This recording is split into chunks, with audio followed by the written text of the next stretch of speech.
আরে ছাউনিটা দিয়ে দে, পলিথিন দিয়ে আরে পলিথিন কে আসলো, আরে পলিথিন, আরে বল্টু মামাকে বের কর, পলিথিনের ভিতরে ঢোকা রাখছো ভাই, তুমি কোথায়? আমি এখানে তোমার পলিথিন দেখে সুস্থের লেগে, হ্যাঁ পলিথিন কে তুই আমাকে বলে পলিথিন দিবি না?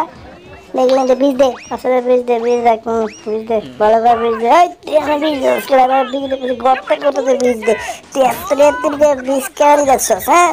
এই তুই পুরা কোথায় করে গর্ত কর, গর্ত কর, এই গর্ত করে বীজ সব দিয়ে দিচ্ছি, এই এত বড় গর্ত করতে গেল রে বল্টু, তুই এত বড় গর্ত কেটে করছস, হ্যাঁ ভাই? তুমি বলছো গর্ত করে বীজ দে, তোর এত বড় গর্ত করতে বলছি, তোর গর্ত ছোট করে গর্ত করে দেন, আস্তে আস্তে করে তোরে ইতে বলছি, বীজ দিতে বলছি।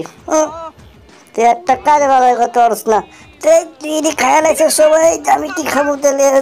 তুই সব খাবার খায়া লাইছিস, আমি কেমনে খাবো? চল তোর আজকে ইচ্ছা করে মারবো, চল তোর আছে পুরো মাটি চড়া দেবো, চল মোটু মোটু বল, সবাই জন বলটু তোর সব, তুই আমার সব করে বেকার খাটাস, নে ঢোক।